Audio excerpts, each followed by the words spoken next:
All right. Well, welcome back, everyone, to our monthly roundtable. It feels like it's been too long. We are ready to talk real estate, almost coast to coast, not quite. We have Steve Soretsky in Vancouver. Hi, Steve. Good to be back. I got some better lighting this time. Everyone's so harsh. Steve is with Open Realty in Vancouver. He's a very active realtor and analyst of the market there. And John, you are with me based in Toronto at Velocity Realty. How are you doing? Very good, very good. And John, again, is a very active broker and an analyst of the market. So we've got you guys all together. We left with the feeling that things are going to be a bit slow. I'm not sure. I feel like the mood's a little different here. John, why don't we start with Toronto? It's showing a little more life, I think, the market than we expected. You recently tweeted that all the houses and condos that were sitting on the market in November and December with few showings and low ball offers are now selling, in some cases with multiple offers. All the houses and condos? Yeah, I mean, it's fun. The Twitter people did not like that. I mean, I love that everyone picked up on that, and I got trolled a lot for suggesting all the houses. I mean, obviously not all are. We've discussed restraint in unbelievable. I mean, I find it unbelievable the things that concern people and they invest the time to even write comments about. But anyhow, I mean, the funny thing was obviously not all, but I mean, it is what we're seeing. A lot of places on the ground that have been on the market for a while are selling. I mean, around that time, I got someone who's actually a home seller kind of share their anecdote with me because I like hearing people's stories. And, he told me he had his condo on the market in November. They priced it well. They were getting very few showings. They were only getting lowball offers, like 10% below their asking price. And they eventually just took it off the market and with the plan to relist it, in the new year. And they were planning on February. Their agent called them and said, no, let's list it right away. In January, it's busy. So they relisted his condo in January. They were considering reducing the price, but then just decided to stick with the same price they had in November. And he said within 3 days, they had more than a dozen showings, and then they had 3 offers, and it sold for 5% over asking, right? Which is a wild story because, this is a condo. Obviously, if you kind of bid on it in December, you would have bought it for under asking. And literally a month later, he's getting a ton of showings, multiple offers, selling for over asking. And obviously not every house or condo is selling for over asking, but it just kind of shows you the shift in the market and the mindset. I mean, I don't know I think Steve and I probably were talking about like back in the fall that some people are just taking their places off the market with exactly this intent. It's like, I'm not getting showings. I'm just going to list it in the fall. And everyone on Twitter, where we're pretty active, is like, that's a terrible move. Who's the realtor? Who's advising them? That's the stupidest thing you can do. Prices are obviously going to fall further, and the market doesn't behave the way you think it will sometimes. It was obviously a good bet for a lot of people who did that. Because we're finding on the ground right now, the market's more competitive than we thought. And I think it's just, even though sales are down, there's just so few listings. So the ones that are kind of coming on the market are selling pretty quickly. So, John, my understanding is the first thing we saw were more showings, right? Like houses that were not getting a lot of showings. Nothing had changed with them. Come the new year, all of a sudden there was a lot more. So here's the thing with January, February, at least in Toronto. I don't know what it's like in Vancouver for Steve, but January, February, March are usually the most competitive periods because this is where people start their search, right? The period when people start to buy in the spring and the period where they're the fewest listings, right? And I think what happened this year, the reason things are busier than in the fall is my instinct is a lot of buyers hit pause last year, right? And said, you know what? I'm going to wait for prices to fall further. And then they waited, and then they waited, and then they waited. And since July, prices haven't fallen. They've been flat. So, if you're the kind of buyer who needs a home, are they just throwing in the towel and saying, okay, let's just buy now because prices haven't moved in 6 months. Rates aren't going to go much higher. Let's just buy a home. And I think this kind of pushed a lot of people who were on the sidelines back into, actively looking at homes again. I think that's partly what's fueling this. So part of it is a typical cycle. You see demand start up in the new year, listings are normally low. And you're thinking this is more of a delayed situation. This is not an excess of demand or more demand entering the market. I don't think it's so much net new buyers. Like, obviously there are some. I think it's like people who had hit pause who are jumping back in. That's kind of fueling this. And was this before or after the debate broke out about whether the Bank of Canada was done with the rate increases? Right around the time. Yeah, right around. I got the sense it was before. The showings and the number of viewings on properties picked up before. Yeah, okay, possibly. Yeah, exactly. Because the bank hike was at the end of the month. Yeah. Right. So it's not just related to some of the exuberance, which we're going to be talking about, or this hope that maybe we've seen the end of those rises. It seems like buyers came back like they normally do in the new year, and maybe there was just more of them because more of them had been sitting on the sidelines than usual. Exactly. Steve, what are you feeling in Vancouver? Are you seeing these same trends or something different? Yeah, no, it's pretty similar, as it tends to be. I think that, if you look at sales, it was the fewest number of sales for January since 2009. It was the fewest number of new listings since January of 2004. So you basically had like a 20-year low in new listings. And I think that's really, to John's point, is kind of what's causing increased activity at some of these like new listings. We are seeing a lot of like new listings, like a house that just gets listed, it hits the market, that some of those houses are getting, 20, 30 groups through the open house and getting 2 or 3 offers, 4 offers, 5 offers on them. Which is crazy, right? Because you're like, wow, like who are the crazy people that are competing in this environment?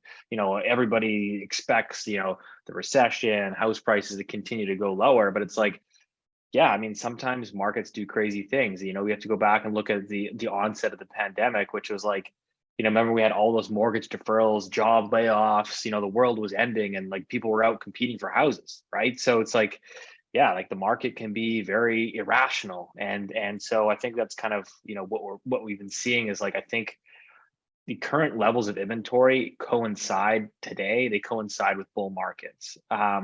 Thankfully, demand remains weak. Otherwise, yeah, you would see significantly higher prices. I mean, the current number of active inventories basically you go back to 2016, you go back to 2006, 2007, you go back to, early days of sort of the depths of the pandemic there. It's like these inventory levels are so tight. And so I think you've had all these people that, again, like to John's point, have been sort of humming and hawing, waiting for prices to come down, waiting for more inventory. And like it hasn't really materialized, at least to their hopes. And so I think there's a little bit of frustration, and people have been going back and basically, bidding up stale inventory. So houses that have been on the market for 3 months, you go call the listing agent and say, hey, is this one still available? No, sorry, we got 2 offers on it last week. It's sold. So it's like, really? Like, okay, so that's kind of what's happening. So I think it's really hard to draw any like real conclusions and say, oh, this is a trend. The bear market is over. Like until we get a couple more months of this, until we get some clarity on what's going to happen with inventory, I'm struggling to say that, the worst is behind us. That's a good point. And one of the concerns that we're hearing in the industry is that this trend is not really showing up in the numbers. So, there was a very interesting tweet from Toronto realtor Daniel Falk, I believe is. I think it's Foch. I call him Foch. I don't know. Daniel, please leave us a comment below on how to pronounce your name. But he's very active in the Toronto area, hosts a lot of Twitter spaces. And he had a very interesting comment on Twitter recently. So every good realtor I speak to is saying the same thing: feeling the market heating up, more sales, urgency, confidence. But the data doesn't show that. When the market gets bad, people go to the good agents. That's why they're feeling it. Bad agents won't feel it at all. So not controversial at all. But what do you make of this observation? I am curious about that. Is it the good agents are the canary in the coal mine, or are they the only ones getting a little bit of attention in what is still a down market? This is a tricky one. I mean, I don't like I mean, I don't like overly debating stuff with other people in the industry. Like, I mean, I don't necessarily agree with Daniel. I mean, I think the key takeaway is, and the positive thing is that there are a lot of people looking at different data, right? And I think as a consumer, as a buyer, as a seller, I think it's important to listen to Steve, to me, to Daniel. Everyone has their own interpretation of what is happening. You know, I went to an economics forum recently and the economists didn't agree. You know what I mean? And they're looking at the same data, right? But again, I think this goes down to the fact that people's interpretations of the data are different. People are looking at different directions. And I think that's the same here. Like, certainly when I say I disagree with Daniel, I disagree because all the data I'm looking at is a market that has actually been accelerating over the last 2 weeks of January, right? Like, if we look at how the trends are, inventory has been plummeting. There are way more bidding wars. Like, if we look at the data on a weekly basis, like last week in Toronto is the high, like when we look at the percentage of low-rise homes that sold for more than the asking price, which is kind of a measure of how competitive it is, it's the highest since it's been since July, right? So there are these slight indicators. But to Steve's point, I mean, these are just like early signs. Like, I mean, it's who knows what the next 2-3 months are going to be like. It's a function of what listings and inventory are like. But certainly, I think the market is more competitive. I kind of see it in the data, but I'm not. You can't make predictions about where it's going, I guess is what I'll say. I've got two thoughts. I think Dan was right, though, in the fact that if you look at, so last January, for example, inventory levels were slightly lower. So I think we had like record low inventory levels in January. That's why like prices literally went up, I think like 5% for the month of January, right? So inventory levels were actually slightly lower last year, yet sales were like 45% higher. So I agree with his point that like, if demand was like really, really strong and really coming back, like we wouldn't have had the lowest sales since 2009. So, but I do agree with you. Like, yeah, it clearly has picked up, and it's not just a GTA and Vancouver thing. Like, if you talk to even like realtors in the US, the CEO of Redfin was out there the other day putting a big tweet storm together saying that all of their models and their sort of analytics is showing increased activity. I mean, obviously Redfin probably has some of the best analytics given their website traffic. So I think that's number one. I think number two, I think it's always hard to analyze real estate markets on like a week to week basis. I think you can drive yourself insane, right? Like, one of the things that I mean, maybe this is leading to the next conversation, but one of the things like I'm really pondering now, so we're getting a lot of people in the industry coming out and saying the Bank of Canada has done hiking rates. This is the end of the bear market. Prices might even go up this year. But then they're also calling for the Bank of Canada to like cut rates in 2023. And like, I get worried and say, if house prices actually start accelerating from here and multiple offers become entrenched, I think that just gives the Bank of Canada more ammunition to stay higher for longer. Why would you start cutting rates if you're trying to fight inflation and put a dent in demand and consumer spending and the wealth effect? I think the last thing the Bank of Canada wants to see is a real acceleration in the housing market. Yeah, but rising home prices aren't necessarily going to be the biggest driver of housing inflation, right? It's arguably their interest rates that are having a bigger impact, and the fact that people aren't buying homes and moving to the rental market, pushing rents up 20%, that is actually having a bigger impact. I don't know. I'd be surprised. So, I don't think there's concerned about housing personally. I think they were concerned about it 2 years ago when they wanted to drive the economy up.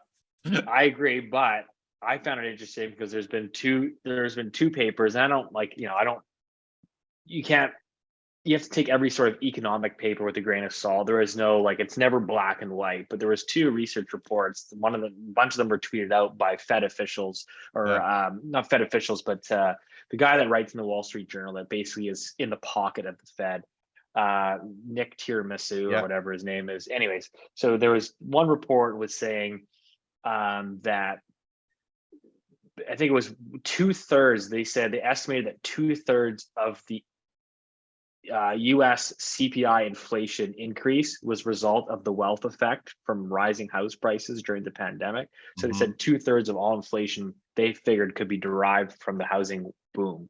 And then there was another paper later, like the week after, which suggested that if US house prices had just continued to increase at their normal pace like they did in, say, 2019 versus what happened during the pandemic, there would have been no drop off in labor force participation rates for elderly or boomers that ultimately said, my house went up, I'm going to retire early, call it a day. And so that's obviously what's now driving, companies having to bid for employment and push wages higher. So it's interesting. Like, I think I'm struggling to think that central banks want higher asset prices. Yeah. So can I just unpack one thing here? Sure. It seems like, we were going to actually talk about some of these, the interesting things that accelerated housing prices have done.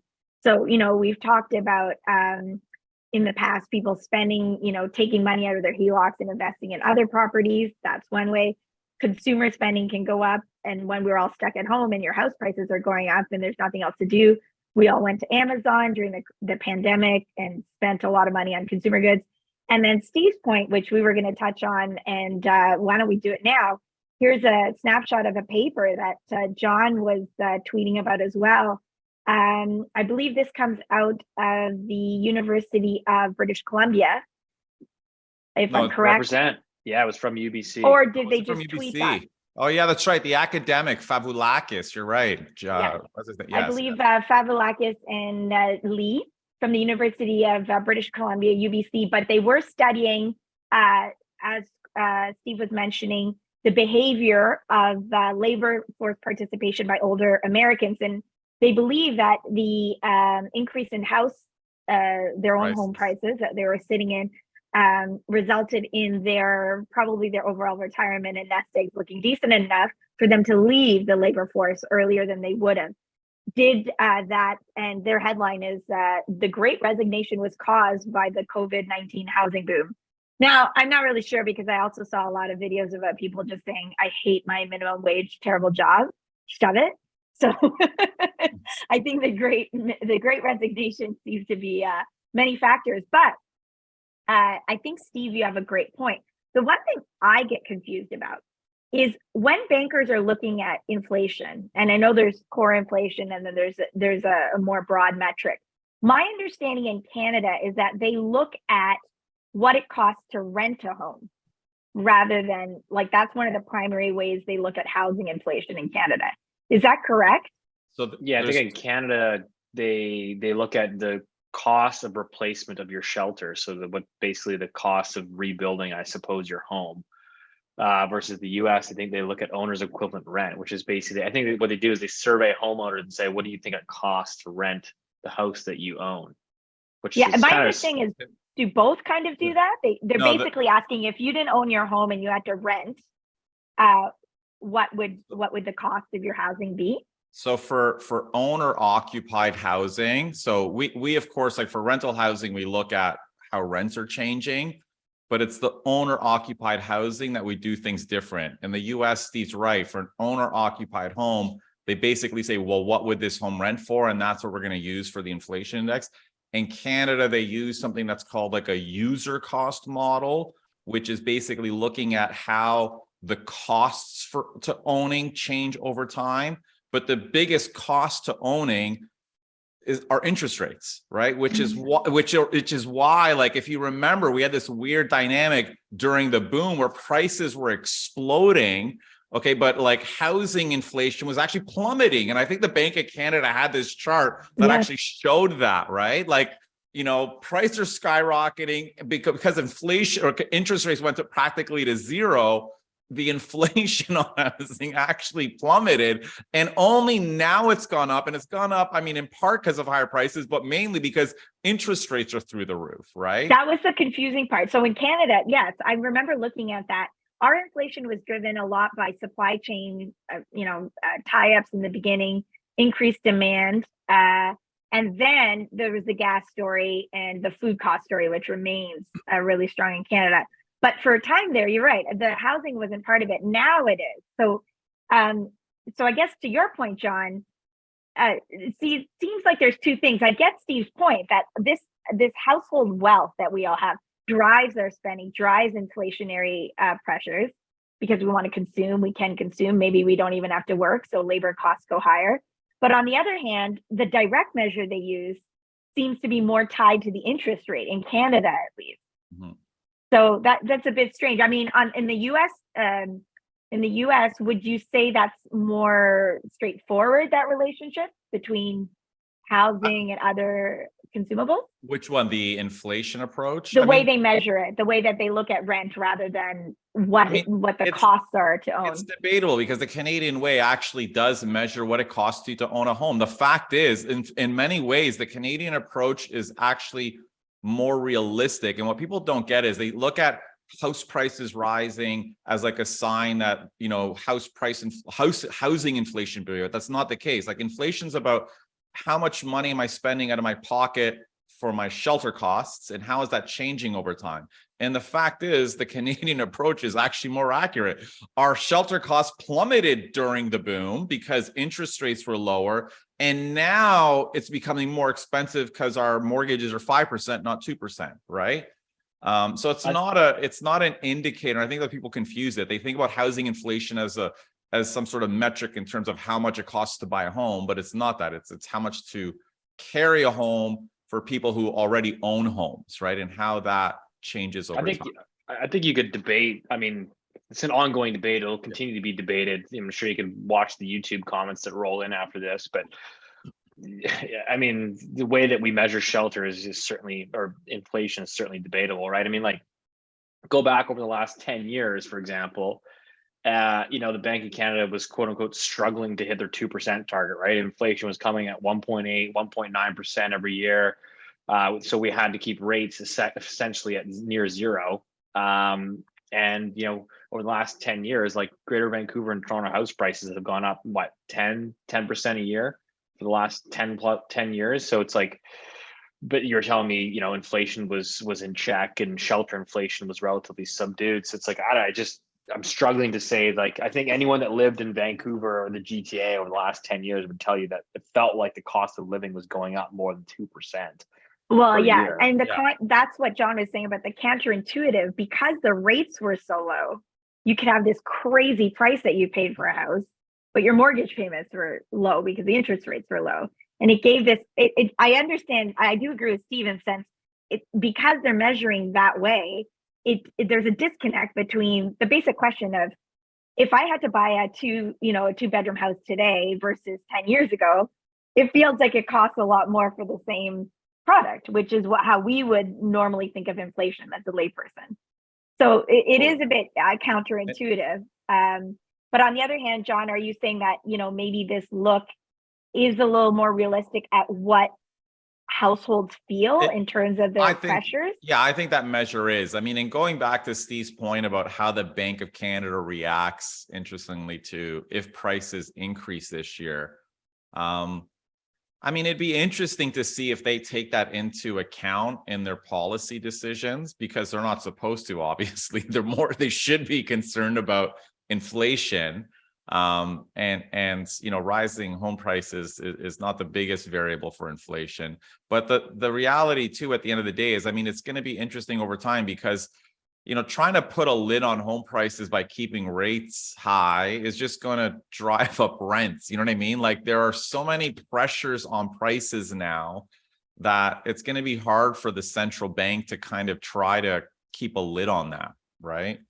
You know, we were just recently at an Urban Nation conference, and Urban Nation does a lot of analysis of pre-construction condos. And I think it was interesting because the president had, you know, I think he basically had a slide that says Toronto's long-term housing output in 3 headlines. And the first is, builders are slashing launches. So they're taking inventory off the market. So they're not launching as many new projects.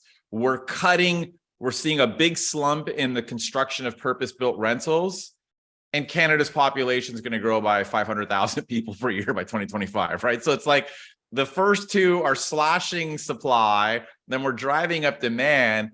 And it's just going to put pressure, if not on prices, on rents, right? Because I mean, what else is going to happen? So before we change topics, I think, John, what you and Steve are highlighting is where is the long term and where is the short term? So Steve, I don't want to gloss over your great tweet. If this really is the bottom of the housing market, a second wave of inflation is a pretty good bet in 2024. Careful what you wish for. So I take Steve's point, like, is this the bottom? We also heard a lot of exuberance, people parsing through the Bank of Canada's wording around their last rate hike. Some people read a lot of dovish language into that. Some people read, no, I'm still watching. We're still watching, and we're on this inflation thing, because that would be a mess for us to get that dreaded. Is it the Volcker bounce in 80s where you thought you were fighting inflation? They had it under control. It came back worse. So I take Steve's point and yours as well, John, that I think the confusion is where's the short term, where's the long term? There's a real blending of the two, because some of the impacts that you were talking about, we would expect to see, let's say not maybe longest term, maybe midterm, where you start to see demand again outpacing supply. In the short term, Steve's point is very interesting. Like, if we all get all exuberantly Canadian again and rush back in, it is interesting. And I do wonder whether the bank is not just looking at their specific measures, but these knock-on effects of that housing wealth and how that feels in the economy. So that'll I think be something that we'll have to keep an eye on. There's like two things there though to kind of keep a close eye on, which is so you had, I think today that we're recording this, it was like, the US Fed's out there doing the rounds, trying to sort of talk down markets. And so it was it's the Fed's Kashkari there. I'm not a huge fan of him, but he is one of the voting Fed officials. And so he was, he's as quoted today saying, yes, the housing market is showing signs of rebounding in the United States, and that's going to make our job more difficult. So clearly, at least the Fed is watching the U.S. housing market. I thought the other interesting is, like, the day before we're recording this, the Reserve Bank of Australia was out. So last month they were out. The central bank says, okay, we're thinking we're probably going to pause rates here and just sort of let's see how they assess, similar to what the Bank of Canada did. They then came out yesterday and said, okay, actually, we're going to raise 25 basis points, and we actually think we need a few more rate hikes. So forget what we said in December, because basically they found inflation has started to sort of tick back up, and wage growth has been sticky. So I don't know. I think the reality is like, we can sit here and sort of pontificate till we're blue in the face, but I think anyone that has any like strong conviction on the outlook for the housing market here over the next 12 months, I think is fooling themselves. I think it really depends on inflation, central banks, globally coordinated policy, and how this is all going to play out. And so, yeah, it's like, to John's point, I mean, yeah, if the Bank of Canada truly has paused and inflation does continue to go down and it miraculously gets back to that 2% target and there's no second wave, then yeah, you might be seeing the bottom of the housing market.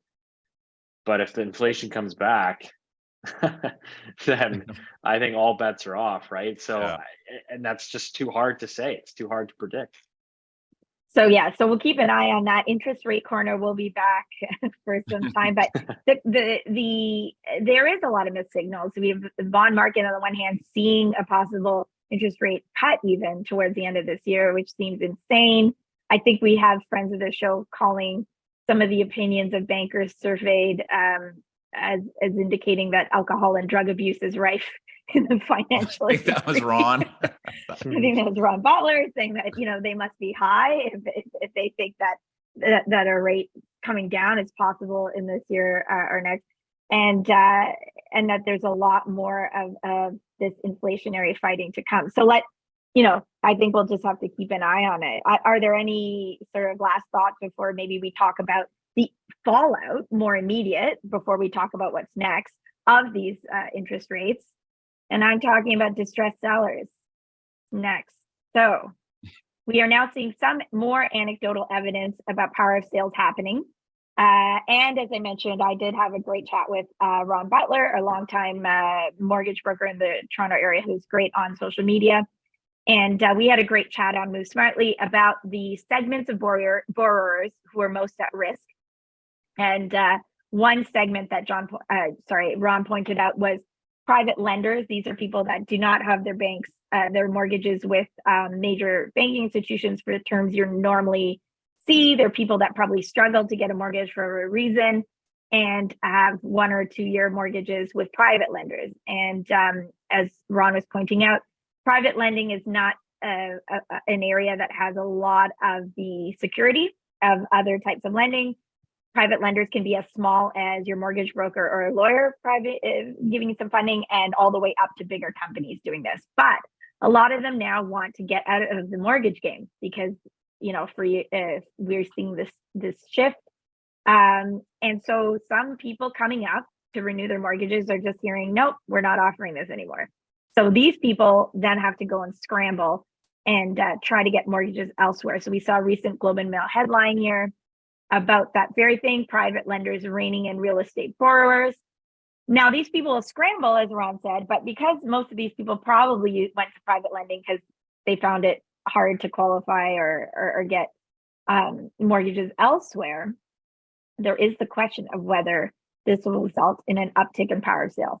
So far, I think it's still anecdotal. Would you guys agree? Are you seeing this on the ground in Toronto and Vancouver? Steve, maybe let's start with Vancouver. Yeah, so everyone's like, source, what's your source? And it's like, yes, guys, it's like we do, John and I do this day to day. We have, a lot of contacts in the industry. You can't obviously disclose everything, but like, yeah, anecdotally, you chat with lawyers, you chat with people in the industry, and like, they're busy. Like lawyers are like, yeah, we're receiving triple the normal amount of files that we would normally receive over the last couple of years. Now, obviously, we're coming off an extremely low base, so we don't have a flood of distressed sellers, but I think that it's picking up, and I think it's going to continue to ramp up. I mean, but I think there's a lot more to the story. I think the foreclosure process takes, definitely in Vancouver, BC, it takes a lot of time to play out. I don't know what else can I tell you. We just, even on the development side, there's a developer, let's call them, a land banker that has just filed for creditor protection. $1 billion in land holdings in the city here. So wow, this is it's coming. There's going to be people that you can't raise rates 400 basis points and just skate over this. Like there's going to be people that are going to struggle, and there's going to be people that lose a lot of money, and we're certainly seeing anecdotal stories, and I think it's still very, very early days on that front. So despite sort of the noise and the headlines around January sales picking up and multiple offers, like let's not forget there is still a lot of people, I think, that are struggling.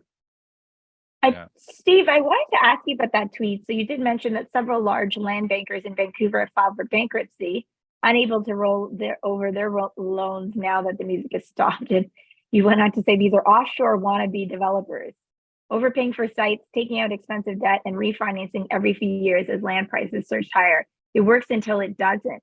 Now, I'm assuming large land bankers, like are these again private lenders that were lending to people doing this sort of thing that are now taking their money back, or what's? Yeah, Can pretty you much, unpack right? that? So yeah, these were like, a lot of these sites were like levered as much as they could. So the idea essentially has been, I mean, really over the last 10 years in particular, but let's just say over the last 5 years, right? Like the reality is, like development sites in Vancouver, you buy a piece of dirt every year, you don't have to build on it.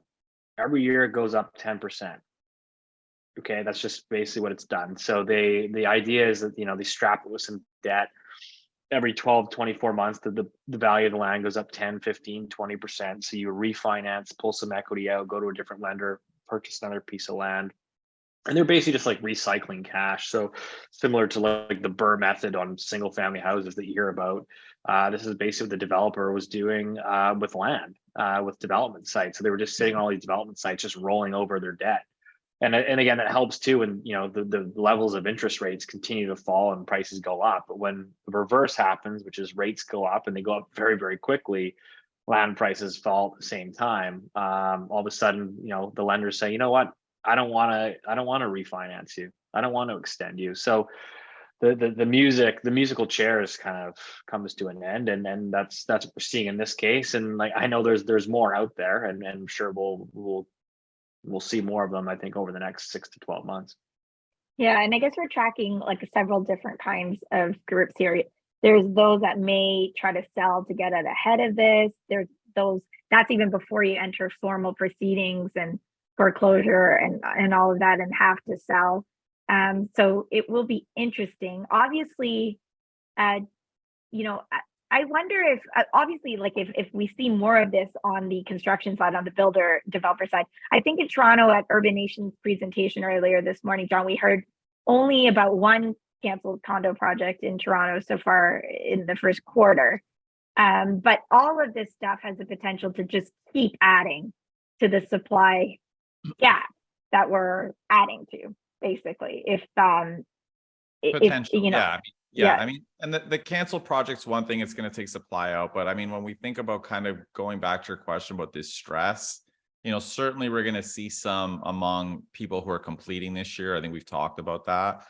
And kind of going back to Steve's point that he kind of said earlier, I mean, and this is why he's right when he said, like, if we see another wave of inflation and rates stay high for longer, I mean, this is where like people can hang on for a while, do you know what I mean? And pay debt with debt or manage their increased payments for a certain period of time, 6 months, 12 months. But once that gets stretched out over a longer period is when kind of all the cracks start revealing themselves and people, are kind of pressured into selling or lose their property, their investment property. So I think this is, we're still early. And I think Steve's right. We're going to have to keep an eye out. Kind of some of these macro factors are going to probably ultimately kind of be the bigger driver of where the market's going. And inflation, of course, being one of them.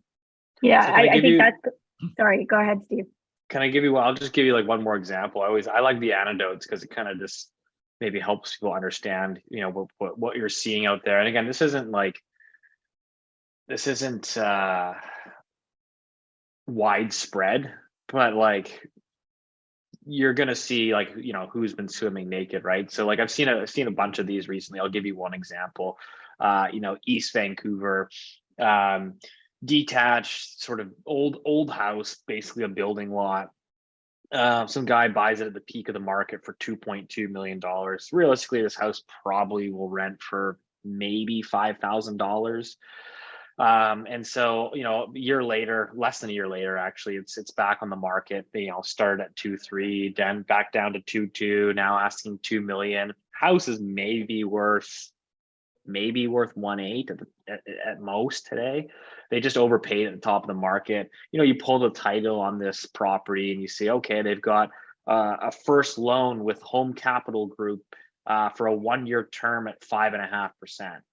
Well, we know that new rate today is about 8.5%. And is there even enough equity in the property? Is Home Capital going to refinance them at the time of the renewal? Because the property's gone from 2.2 to about 1.8. So either this person's going to come up with a lot more equity, which they probably don't have, or they're going to try to go down the chain to a private lender, and the private lender's going to say, you don't have enough equity either. So these become like the forced sales. Again, they're not widespread, but these are the people that I think just speculated. They bought in at the top of the market and took on too much leverage, and it's going to hurt.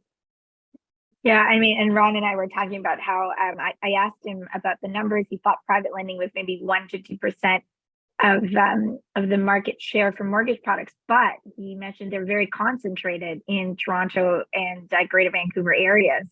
So there could be specific areas, and John, it's easy to talk about greed and people gambling, but the truth is, psychology studies in housing have shown that gamblers' excitement, which is really, really apparent in housing markets. So you hear your friend go out, do this, you feel like maybe you'll be able to do the same. So we're starting to hear some of those stories. And the question is, will we see a lot of this actually result in really low home prices? Who's the guy that's protesting Mattamy Homes? Oh, That's next. the lawyer. That's distressed buyers. We're talking about distressed sellers now. We're going to talk about distressed buyers, and it's happening too.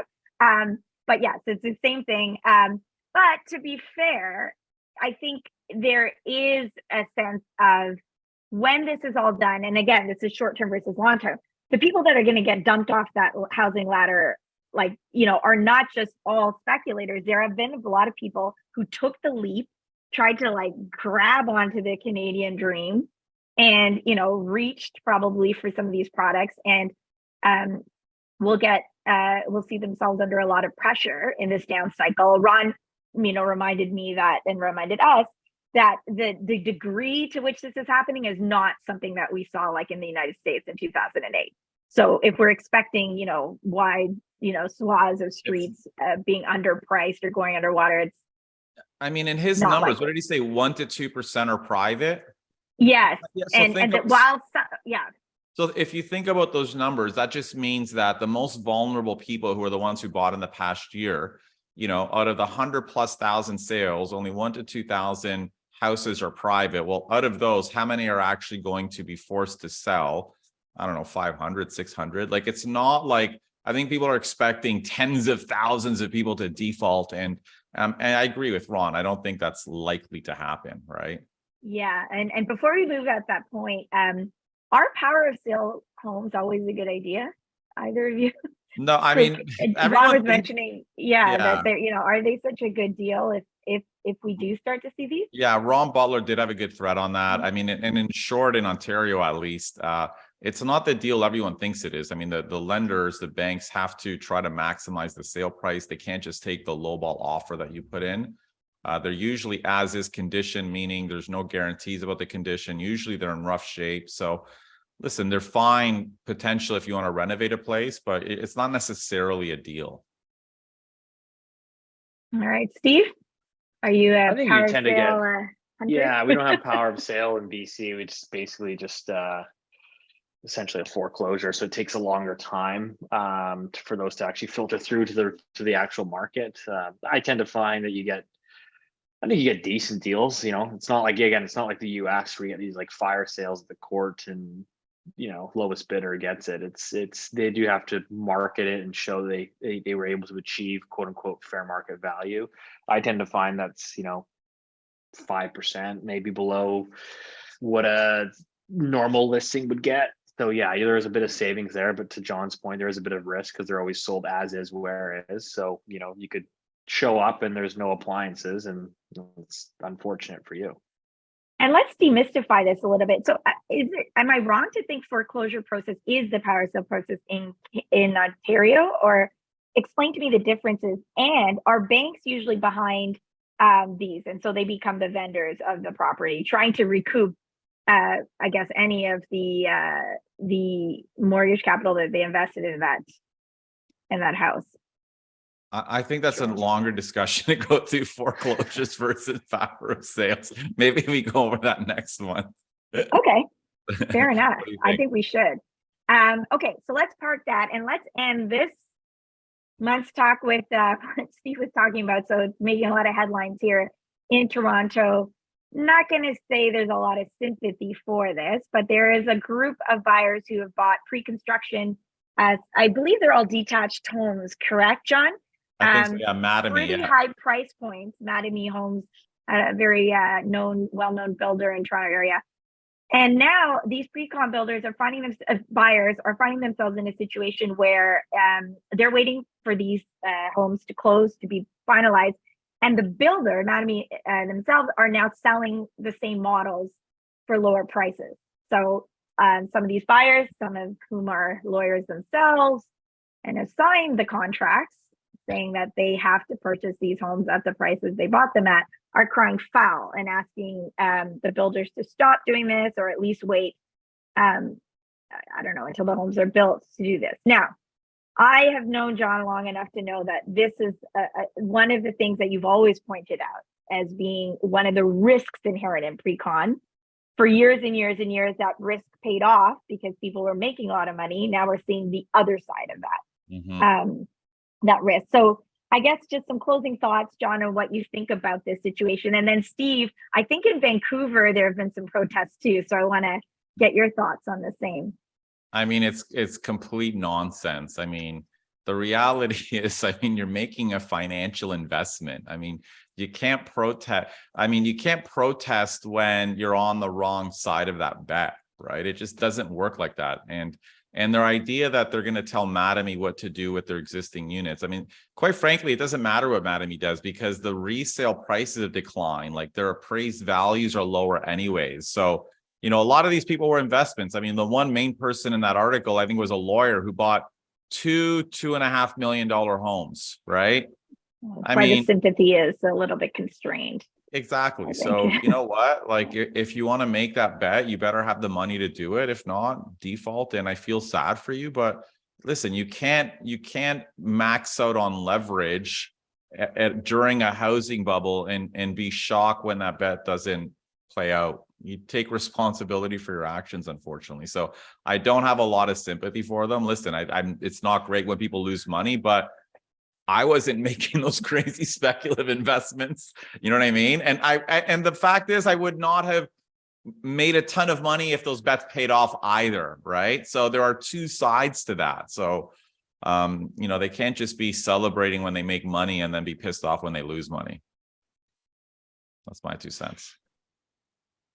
Yeah, I think this is the problem though, is you get into these, 20+ year bull markets where the government has come in at every downturn and pulled a policy lever to support housing that people feel like it's a government guaranteed backstop. And, it sort of creates this behavior, right? It's sort of these speculative feedback loops that, I think we've cautioned for, John, you and I have cautioned for years. I remember during the onset of the pandemic, right? It was like the mortgage deferrals. And it's like, well, it was probably a policy that you needed, but there is a consequence of that, which is, people felt like they could just continue to speculate because, no matter what, the government would always have your back and it wouldn't let house prices fall.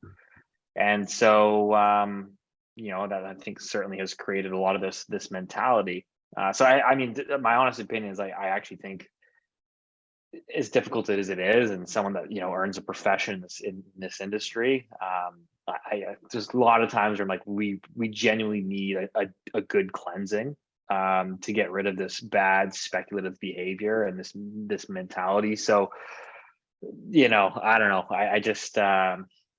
But I don't even think this is going to get rid of the speculative behavior. I don't think so. I think the speculation and the confidence is still there for the people who are not the Mattamy home buyers. Everyone else still wants to buy real estate, like a lot of people. And I agree, and maybe it doesn't change, but I also understand like the other side of the argument, which is I understand why people want rates to be higher for longer, and like they want the Bank of Canada to keep going, and like I think people generally want things to flush out a bit, and so yeah, it's interesting. I understand both arguments, and I think there's certainly a very valid argument that a good cleansing is needed. And that's why I said, to go back to the beginning of the show, it's like I genuinely get concerned that, if this is, truly getting, the bottom, and, I think the Bank of Canada should hold rates higher for longer if, in fact, house prices actually start accelerating higher. Whether they do or not is anyone's guess, but look at this. Steve Zaretsky advocating is against his own interest. He's honest. So, all right. I mean, there's some truth to that. Commenters, there's some honesty there. I mean, I have to be honest. I mean, we're going to keep tracking this. I really liked Steve's analogy of musical chairs, and like music's done and like a few people are getting caught out and don't have a chair. My concern is the other vision I have is like of a carousel, where everyone's like, oh, okay, I'll just sit on this thing. And then soon enough, the carousel just starts speeding up again, which we have seen again and again. And, when you talk about a cleansing, I mean, we're using all these words, like what are people hoping for? I mean, a lot of people are very worried overall about the housing market, the prices.